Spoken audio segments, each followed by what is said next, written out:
আজকের এই ভিডিওতে আপনাদেরকে দেখাবো ফোনের কল ডায়ালারে মানে যেখানে কাউকে কল দেওয়ার জন্য আপনারা নাম্বার ডায়াল করেন সেই কল ডায়ালারে আপনারা কোড সেট করে কিভাবে যে কোনো অ্যাপ লুকিয়ে রাখবেন। এখানে যদি আমি আমার কোডটি দিয়ে দেবো, এই যে দেখতে পাচ্ছেন আমি আমার কোডটি দিলাম। কোডটি দেওয়ার পরেই আপনারা দেখতে পাচ্ছেন একটি আলাদা ফাইল মানে হিডেন ফাইল এইখানে ওপেন হয়ে গেছে আর এখানেই অ্যাপগুলো হাইড করা আছে। যদি আপনারাও আপনার ফোনে অ্যাপ হাইড করতে চান আপনার ফোনের কল ডায়ালারে, তাহলে এই ভিডিওটি সম্পূর্ণ দেখতে থাকুন। চলুন কিভাবে কল ডায়ালারে অ্যাপ হাইড করতে হয় সেটাই এই ভিডিওতে আপনাদেরকে দেখাবো। চলুন ভিডিওটি শুরু করা যাক। তো বন্ধুরা, যে কোনো ফোনের কল ডায়ালারে অ্যাপ হাইড করার জন্য বা অ্যাপ লুকিয়ে রাখার জন্য সর্বপ্রথম সেই ফোনের যে সেটিংস, ফোনের সেটিংসটিকে ওপেন করে নিতে হবে। ফোনের সেটিংসটি ওপেন করার পর স্ক্রোল করে নিচে চলে যাবেন। নিচে এখানে অপশান পেয়ে যাবেন সিকিউরিটি অ্যান্ড প্রাইভেসির। এই সিকিউরিটি অ্যান্ড প্রাইভেসি অপশানে ক্লিক করবেন।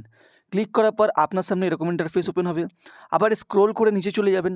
নিচে আসলে এখানে একটি অপশান পাবেন হাইড অ্যাপসের। এই অপশানে ক্লিক করবেন। হাইড অ্যাপসে ক্লিক করার পর আপনার ফোনের যে লক মানে আপনার যে ফোনের স্ক্রিন লক, সেই স্ক্রিন লকটি এইখানে দিয়ে দেবেন। স্ক্রিন লকটি দেওয়ার পর নিচে গেট স্টার্টেড অপশন পাবেন, এইখানে ক্লিক করবেন। গেট স্টার্টেড অপশন পাওয়ার পর এইখানে আপনার সামনে এরকম ইন্টারফেস ওপেন হবে। তো এইখানে নিচে একটি অপশন পাবেন অ্যাক্সেস ভায়া ডায়াল প্যাড। এই যে অ্যাক্সেস ভায়া ডায়াল প্যাড, এই অপশনটিকে চুজ করে নেবেন। চুজ করার পর নিচে একটি সেটিংস অপশান দেখতে পাবেন, এইখানে ক্লিক করবেন। সেটিংস অপশানে ক্লিক করার পর আপনার সামনে এরকম ইন্টারফেস ওপেন হবে। তো এইখানে আপনাদেরকে কোড সেট করতে হবে, মানে আপনারা আপনার ফোন ডায়ালারে যে কোডটি সেট করতে চান সেই কোডটি এইখানে সেট করবেন। সেট করার জন্য সর্বপ্রথম হার্জ অপশানে ক্লিক করবেন। হার্জ অপশানে ক্লিক করার পর এইখানে একটি নাম্বার দেবেন, মানে যে এরকম নাম্বার দেবেন যেটি আপনাদের মনে থাকে। তো এরকম একটি নাম্বার এখানে দিয়ে দেবেন। তো আমি এখানে 5টা 5 দিলাম। 5টা 5 দেওয়ার পর এখানে নাম্বারটিকে শেষ করার জন্য আবার হার্জ অপশানে ক্লিক করবেন। মানে এটি হলো আপনার কোড, এই কোডটিকে আপনাকে মনে রাখতে হবে। তো এখানে কোডটি সেট করার পর উপরের ডান অপশন দেখতে পাবেন, এখানে ক্লিক করবেন। ডান অপশনে ক্লিক করার পর আবার নিচের ডান অপশনে ক্লিক করে দেবেন। ডান অপশনে ক্লিক করার পর নিচে আপনারা অ্যাড অ্যাপসের অপশান দেখতে পাবেন, এইখানে ক্লিক করবেন। এইখানে ক্লিক করলেই যদি আপনারা স্ক্রোল করে নিচে করলেই আপনারা দেখবেন আপনার ফোনের মধ্যে থাকা সমস্ত অ্যাপস আপনারা এইখানে দেখতে পাবেন।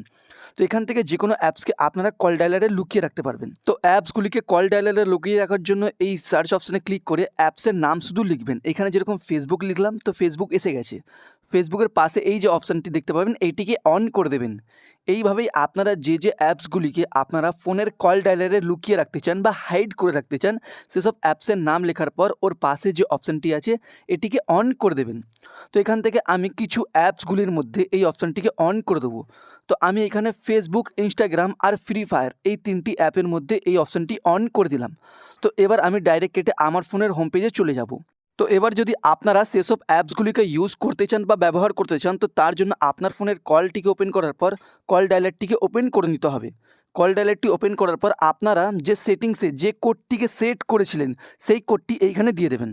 কোডটি দিলেই আপনারা দেখবেন আপনার হিডেন অ্যাপসের ফাইলটি ওপেন হয়ে গেছে এবং সেসব অ্যাপস এইখানে হাইড করা আছে বা লুকানো আছে। এইভাবেই আপনারা খুব সহজেই ফোনের কল ডায়ালারে যে কোনো অ্যাপ লুকিয়ে রাখতে পারবেন বা হাইড করে রাখতে পারবেন। ভিডিওটি ভালো লাগলে লাইক করবেন, চ্যানেলে নতুন থাকলে সাবস্ক্রাইব করবেন।